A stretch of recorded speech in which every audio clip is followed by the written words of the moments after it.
Assalamualaikum warahmatullahi wabarakatuh. Waalaikumsalam warahmatullahi wabarakatuh. Alhamdulillahi wahda wassalatu wassalamu ala rasulillah. Alhamdulillah pada kesempatan ini kita semua bisa berkumpul dalam majelis menuntut ilmu ini. Semoga apa yang kita usahakan ini menjadi tambahan amal soleh bagi kita semua, dan semoga pada kesempatan ini kita bisa mendapatkan ilmu yang bermanfaat. Kemudian tak lupa juga kita memulai kegiatan belajar ini dengan doa, karena kita adalah makhluk yang lemah. Namun sebelum itu kita memulainya dengan membaca basmalah, karena dari Abu Hurairah radhiyallahu an, Rasulullah Shallallahu alaihi wasallam bersabda, yang artinya setiap perkara penting yang tidak dimulai dengan Bismillahirrahmanirrahim, maka amalan tersebut terputus berkahnya.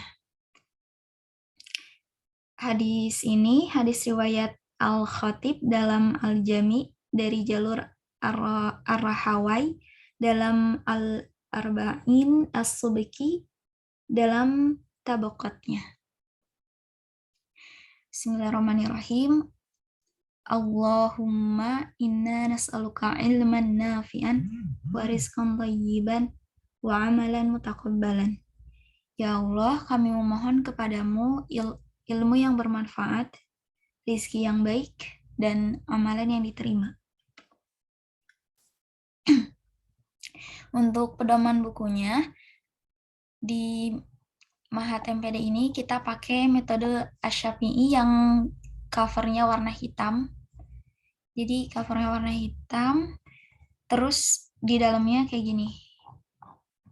Ini kertas awalnya, tapi cover di luarnya itu warna hitam. Nah, sebelum masuk ke sini, alangkah baiknya kita mengenal dulu apa sih ilmu tajwid itu. Dimulai dari definisinya dan objek bahasannya.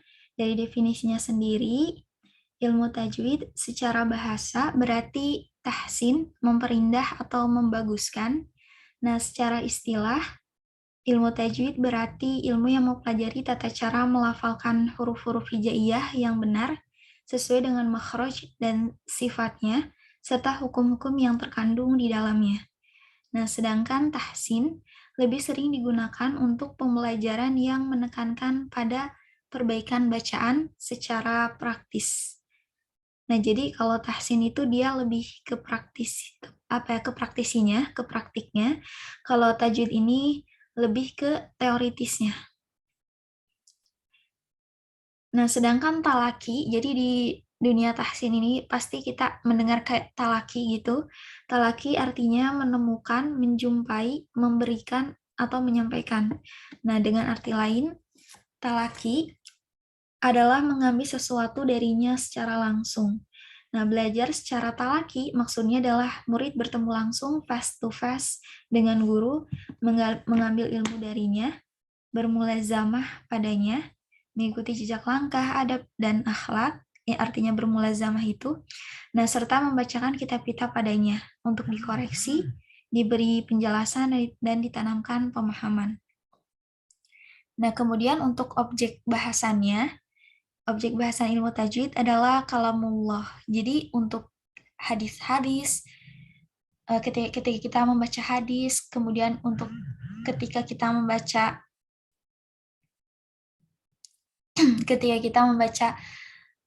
kitab para ulama, kita nggak perlu pakai tajwid. Jadi nggak perlu dipakai, misalnya di hadis, misalnya contohnya di hadis arba'in, ada kayak tanwin menghadapi huruf ta, misalnya kita nggak perlu dibuat ikhfa, nggak perlu diguna, nggak perlu didengung gitu. Tapi biasa aja gitu. Nah, karena bahasan ilmu tajwid ini khusus untuk kalamullah. Kalamullah sendiri adalah Al-Quran. Kalamullah itu artinya perkataan Allah.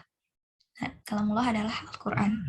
Nah, dari sisi bagaimana melafadzkannya secara tepat dari makhrajnya, dan menyempurnakan sifat-sifatnya tanpa melampaui batasnya, dengan lembut mengucapkannya tanpa dipaksa-paksakan.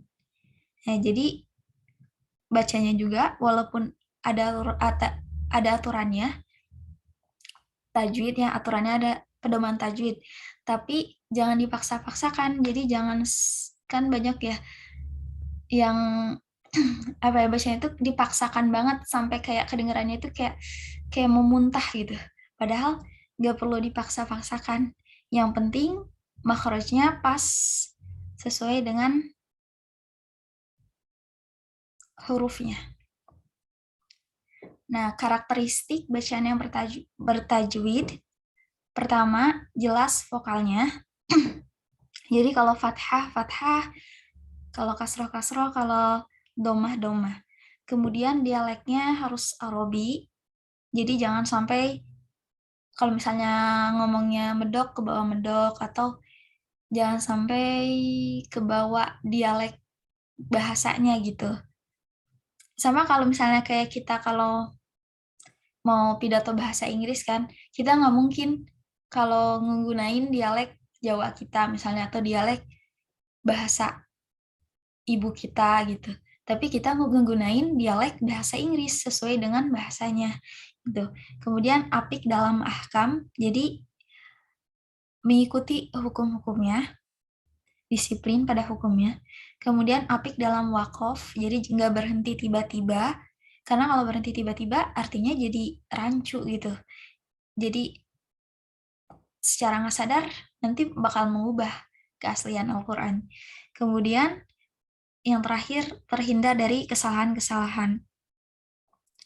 Nah, di sini ada hadis juga dari Hudzaifah bin Al-Yaman, Rasulullah Shallallahu Alaihi Wasallam bersabda, yang artinya bacalah Al-Quran dengan dialek orang Arab dan suara-suaranya yang fasih. Hadis riwayat At-Tabrani, Al-Baihaqi, Abu Ubaid, dan Ibnu Jauzi. Nah, kemudian untuk sekedar pengetahuan, jadi ilmu tajwid ini ada pembagiannya. Pertama, tajwid amali atau tatbiki, itu artinya mempraktekkan ilmu tajwid dalam membaca Al-Quran. Hukumnya fardhu ain, artinya semua orang wajib membaca Al-Quran sesuai dengan tajwid, meskipun tidak mengetahui istilah-istilah nama tajwidnya. Nah, yang kedua, ada tajwid nazari. Jadi mempelajari tajwid sebagai suatu ilmu atau teori, hukumnya fardu kifayah, artinya sebagian umat muslim saja yang diwajibkan mengetahui ilmu tajwid secara rinci, hafal hukum tajwid, dan lain-lain. Nah, tanbih, di sini ada catatan, ketika kita tidak bisa membaca Al-Quran, kecuali jika kita belajar teorinya, maka pada saat itu belajar tajwid menjadi wajib bagi kita. Nah, kemudian kata Al-Imam Ibnul Jazari, bapaknya ilmu tajwid, dalam An-Nasyr membagi qori, jadi pembaca Al-Quran itu, menjadi 3 golongan. Yang pertama, muhsin ma'jur, orang yang benar bacaan Al-Quran, tidak mengubah makna, dan ia mendapat pahala. Kemudian yang kedua, musi athim, adalah orang yang rusak bacaan Al-Quran, mengubah makna, dan ia berdosa, yakni mereka yang sengaja atau tidak mau belajar. Nah, kemudian yang terakhir, musi maldur, adalah orang yang rusak bacaan Al-Quran, mengubah makna, dan diberi uzur, yakni mereka yang masih belajar, lupa, atau tidak sengaja. Jadi tergantung kita mau masuk ke golongan yang mana.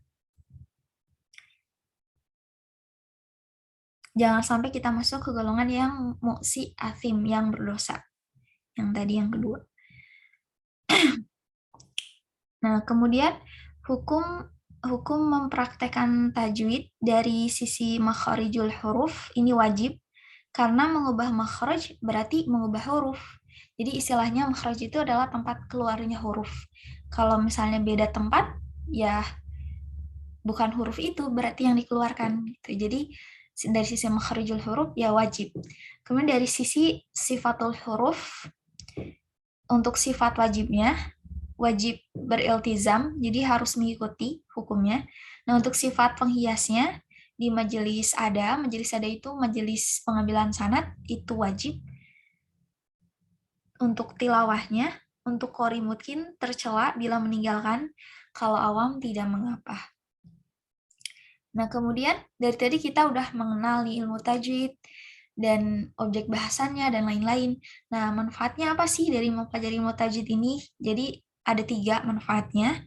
Di antara manfaat yang bisa diperoleh dari mempelajari tajwid adalah pertama, menjaga lidah dari lahan. Lahan itu artinya kesalahan dalam mengucapkan huruf demi huruf saat membaca Al-Quran. Nah, baik kesalahan-kesalahan yang dapat mengubah makna atau kesalahan-kesalahan yang tidak mengubah makna. Nah, bila kita membaca Al-Quran dan keliru mengucapkan sehingga mengubah makna Al-Quran dengan sengaja, maka hal itu udah jelas ya keharamannya. Karena mengubah makna Al-Quran sama dengan mengubah isi Al-Quran.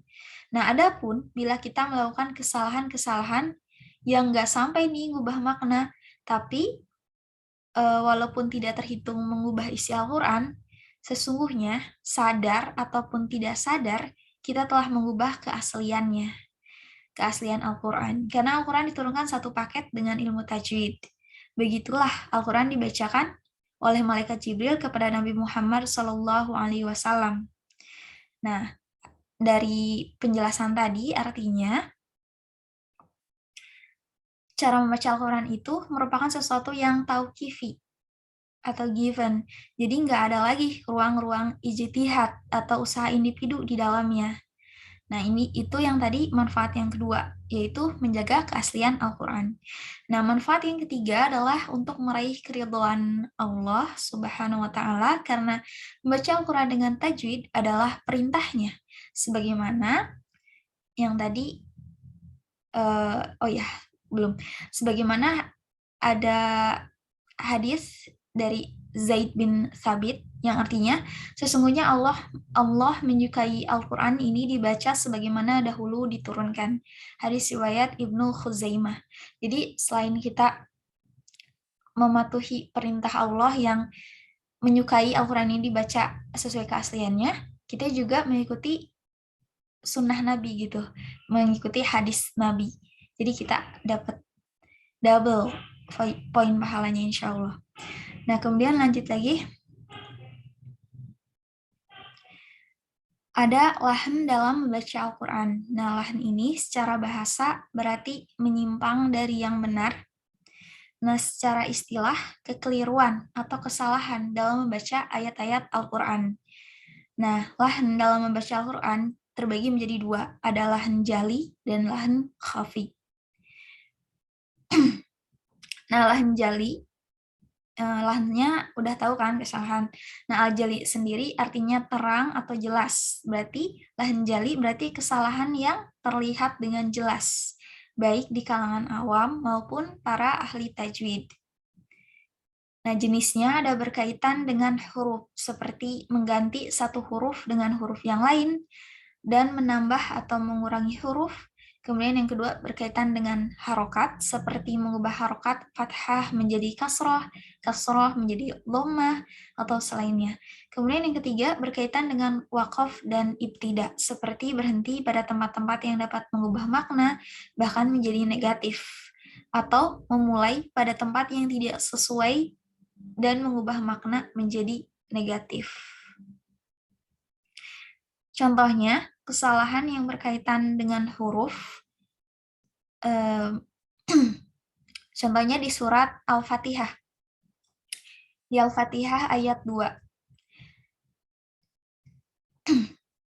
Di Al-Quran ditulis pakai, kita beberapa menyebutnya H kecilan, Alhamdu. Nah, ketika kita membaca jadi Alhamdu, jadi bukan H tapi jadi H. Nah, maka artinya beda. Yang harusnya artinya segala puji bagi Allah, jadi segala kehancuran bagi Allah. Itu kan dengan mengubah makhraj sedikit aja, artinya berubah drastis, malah jadi negatif artinya. Nah, kemudian kan Alhamdulillahi Rabbil Alamin.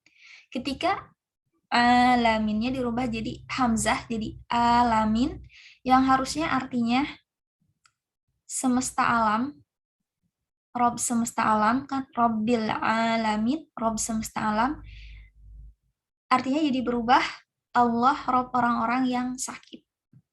Nah, jadi udah maknanya berubah, keaslian Al-Qur'annya juga udah berubah drastis kalau gitu. Udah bukan Al-Qur'an lagi. Nah, kemudian dipanjang pendek, ini juga penting.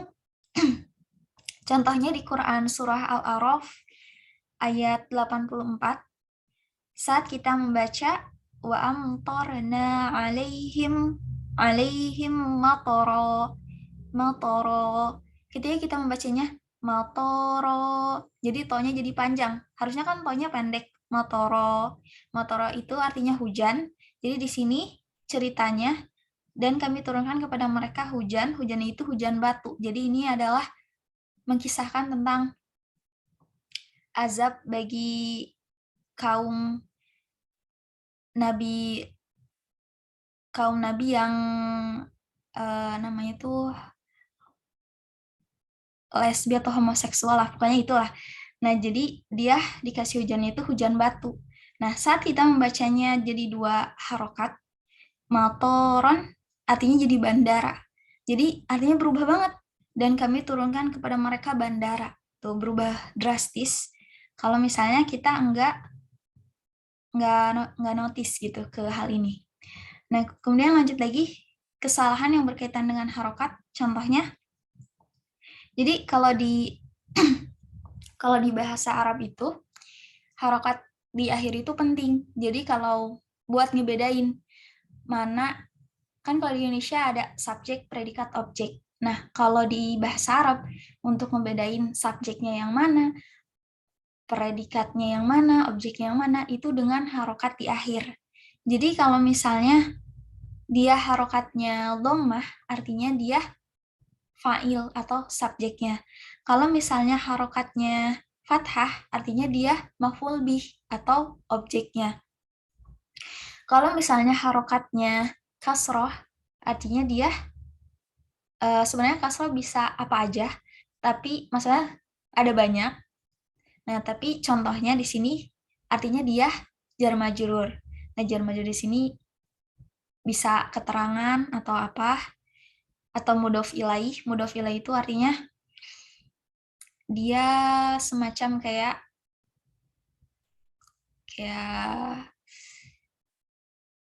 tas pink. Nah, pinknya itu mudhof ilaihnya. Nah, ibaratnya kayak gitu. Nah, contohnya di sini Quran surah At-Taubah ayat 3. Nah, di sana ayat sesuai di dalam Al-Quran bunyinya Annallaha bari'um minal musyrikina wa rasuluh. Ketika kita membacanya wa rasulih,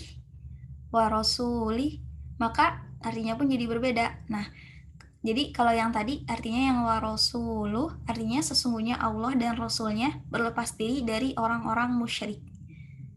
Jadi kita bisa tahu ya, kenapa dia dhammah wa rasuluh, karena dia fa'ilnya, dia subjeknya, pelakunya gitu. Subjek itu pelakunya. Pelakunya adalah Allah dan Rasul. Rasulnya itu ikut masuk ke pelaku, berlepas diri dari orang-orang musyrik. Nah, ketika diubah menjadi kasroh, artinya Rasul di sini bukan pelaku lagi, tapi Rasul di sini jadi ngikut ke musyrikinnya. Karena kan wa itu dan. Jadi orang-orang musyrik, wa rasulih, dan rasul. Jadi artinya sesungguhnya Allah berlepas diri dari orang-orang musyrik dan rasulnya. Tuh berubah drastis kan. Harokat aja bisa sampai berubahnya kayak gini banget. Nah, kemudian lanjut lagi kesalahan yang berkaitan dengan wakaf dan ibtidah. Contohnya di Quran surah Muhammad ayat 19. Nah, seharusnya kita berhenti di kan di sana bunyinya fa'lam annahu la ilaha illallah Harusnya kita kalau udah nggak kuat nafas berhenti di situ aja. Tapi kalau kita berhenti di sembarang tempat, contohnya fa'lam annahu la ilah. Artinya jadi beda banget yang kalau misalnya kita wakaf pada tempatnya, artinya ketahuilah bahwasanya tidak ada Tuhan yang berhak disembah melainkan Allah. Jadi artinya ketahuilah bahwasanya tidak ada Tuhan. Nah kan ini fatal juga. Kemudian contoh yang kedua di Quran surah Ali Imran ayat 181.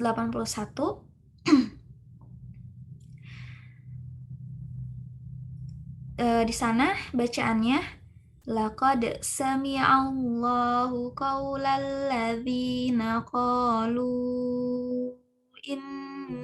innallaha faqiru wa nahnu aghnia. Nah, kalau misalnya kita mulainya di sembarang tempat, misalnya nggak dari lakod, jadi dia tiba-tiba aja mulai dari innallaha. Misalnya kita mulai tiba-tiba ibtidanya mulainya dari innallaha fakiru wa nahnu agniya. Artinya jadi beda. Yang harusnya artinya sesungguhnya Allah telah mendengar perkataan orang-orang yang mengatakan sesungguhnya Allah miskin dan kami kaya. Artinya jadi sesungguhnya Allah itu miskin dan kami kaya. Kalau misalnya kita mulainya sembarangan juga. Jadi wakaf sama ibtidah nggak boleh sembarangan. Caranya kalau misalnya kita belum terlalu paham bahasa Arab, bisa baca bisa baca di Quran yang artinya perkata, yang di bawahnya ada arti perkata. Jadi kita bisa memaksimalkan atau kan di Al-Quran itu ada kayak banyak wa yang artinya dan. Nah, kita bisa berhenti sebelum wa, terus nanti mulai lagi dari wa gitu. Jadi, kalau misalnya berhentinya di dan itu, tapi ada juga sih dan yang jadi huruf wa, tapi wa itu bukan artinya dan, tapi wa itu artinya emang hurufnya dimulai dari huruf wa. Tapi maksudnya di sini, jadi kita bisa berhenti, bisa wakaf sebelum huruf wa yang artinya dan itu lagi dari huruf wa yang artinya dan. Tuh cara mudahnya. Nah, kemudian lanjut lagi ada lahan khafi. Nah, lahan khafi ini sama kayak tadi, lahan artinya kesalahan, al-khafi artinya tersembunyi. Nah, jadi lahan khafi artinya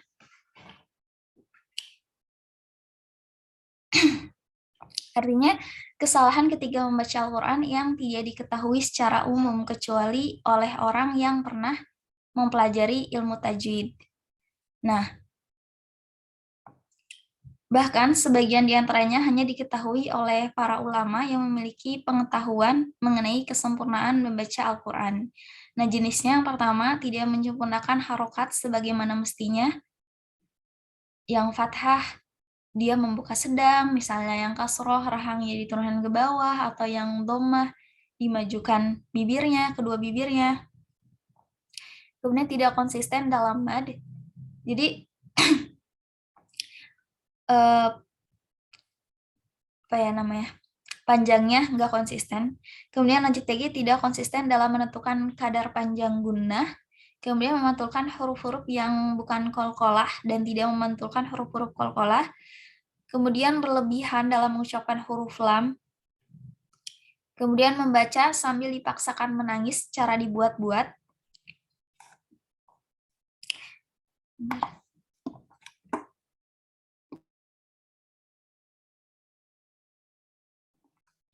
Nah, kemudian berhenti wakaf dengan harokat yang sempurna. Jadi kalau kita mau wakaf, yang terakhir disukunin. Jadi jangan misalnya kita berhenti di ya pokoknya nanti aja lah. Pokoknya kalau misalnya di wakaf, jangan dengan harokat yang masih dibaca tapi disukunkan. Nah, kemudian lanjut lagi, menghilangkan kejelasan huruf awal dan akhir pada sebuah kalimat. Nah, contoh-contohnya, contoh dari lahan khafi ini,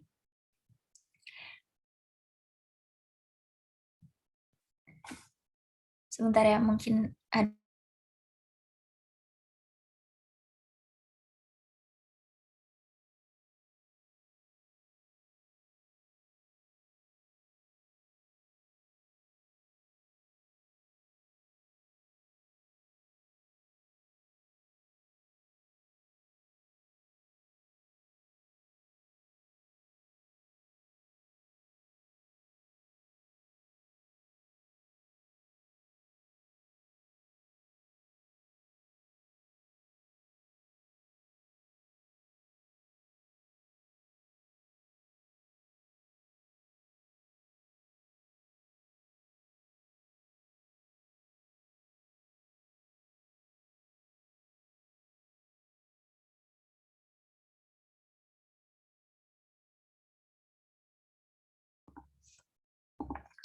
Nah, di sini terlihat ya di layarnya beberapa contoh lahan khafi.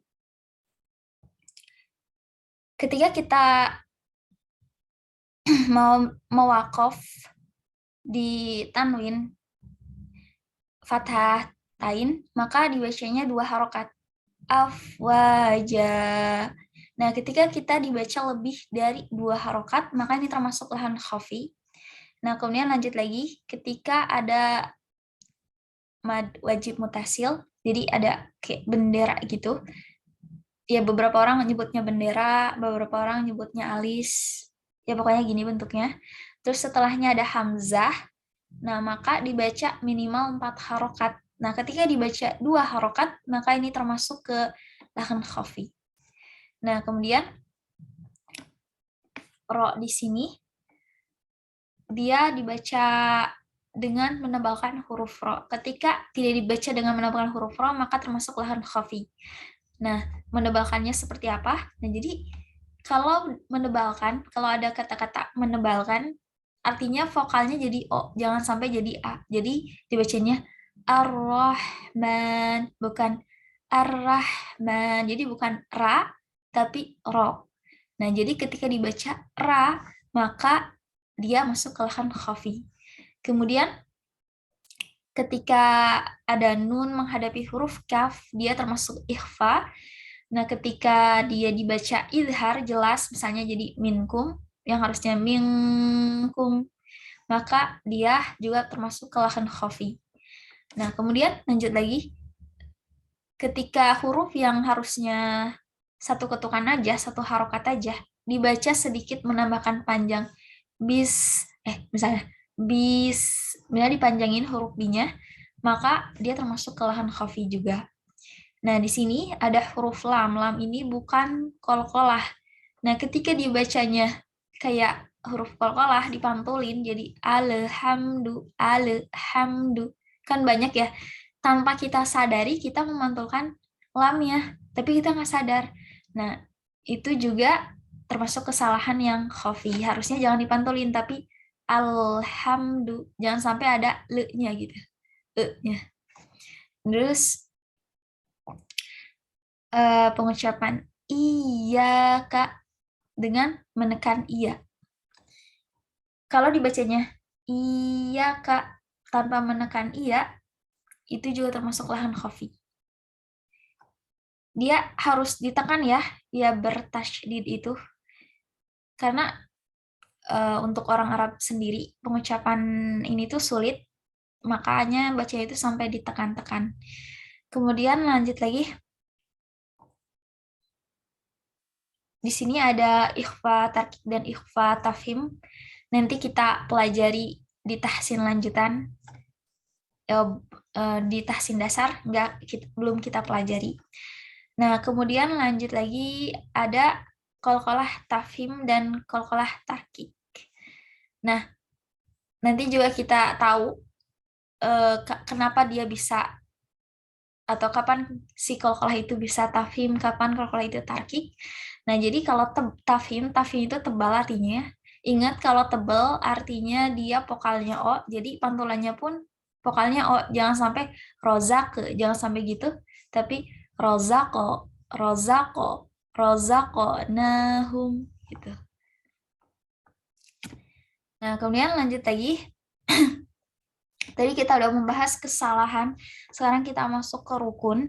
Rukun membaca Al-Quran dalam eh, kitab Tuhfatul Atfal. Sesungguhnya Al-Imam Ibnul Jazari telah menyebutkan standar bacaan Al-Quran yang disepakati para imam Qurra dalam Thayyibatun Nasyr. Yang pertama, sesuai dengan kaidah bahasa Arab yang benar, nahwu. Nahwu itu yang ngasih pedoman kapan dia doma. Doma itu artinya dia jadi pelakunya, kayak gitu-gitu. Kemudian yang kedua, sesuai dengan tulisan dalam mushaf Utsmani Induk. Kemudian yang ketiga, sahih dan bersambung sanadnya kepada Rasulullah Shallallahu Alaihi Wasallam. Nah, jadi yang dimaksud ketiga ini, saat kita mau mempelajari Al-Quran, kita harus ada gurunya yang mengajarkan kita. Jadi jangan belajar sendiri. Karena kalau belajar sendiri, contohnya kayak yang lam ini, yang kan banyak yang nggak sadar kalau lamnya itu dipantulkan kalau kita belajar sendiri. Tuh.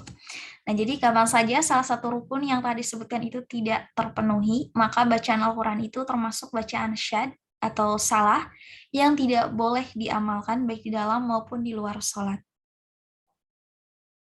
Jadi, yang telah kita bahas tadi intinya adalah inti dari pembahasan ilmu tajwid itu kita mengetahui makharijul huruf, mengetahui sifatul huruf, mengetahui hukum-hukum yang terjadi di suatu kata atau kalimat, kemudian melatih lisan dalam mengucapkan huruf dan selalu mengulangnya.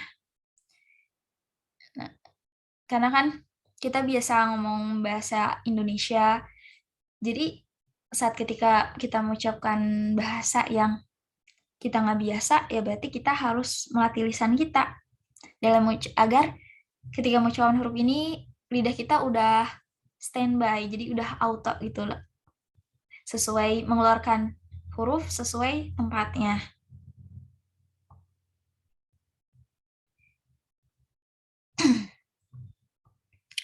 Nah, kemudian kalau sebelum kita masuk ke makhraj huruf,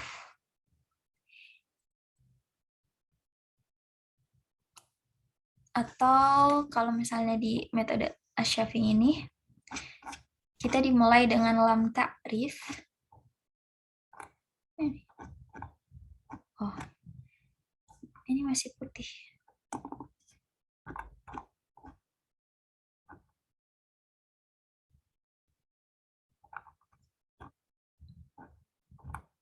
Nah, kalau di metode Asy-Syafi'inya ini dimulai dengan lam ta'rif. Nah, sebelum ke sana, kita harus tahu dulu pengetahuan dasarnya. Nah, huruf-huruf yang akan kita pelajari adalah huruf hijaiyah. Nah, huruf hijaiyah ini jumlahnya ada 29. Nah, huruf hijaiyah ini adalah huruf yang biasa digunakan dalam percakapan dan berfungsi sebagai penyusun kata-kata, penyusun kata serta kalimat. Nah, huruf hijaiyah berjumlah 29 huruf yang disusun oleh Al-Imam Nasr bin Asim. Beliau wafat tahun 90 Hijriah. Nah, berdasarkan kemiripan bentuk-bentuknya. Nah, untuk membedakannya, diberikan tanda titik beberapa waktu kemudian. Nah, jadi tanda titik di ba, ta, tha ini beberapa waktu kemudian.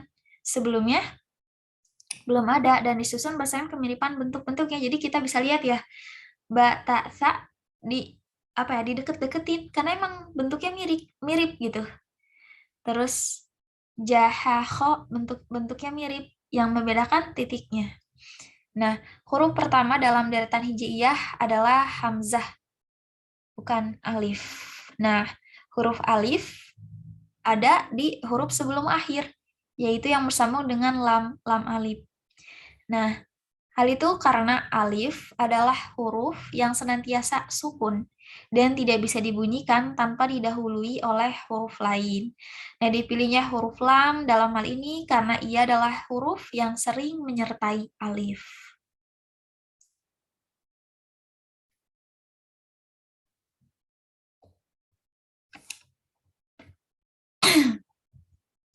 Nah, untuk pembahasan materi hari ini, masih pengenalan ilmu tajwid udah selesai sampai situ dulu.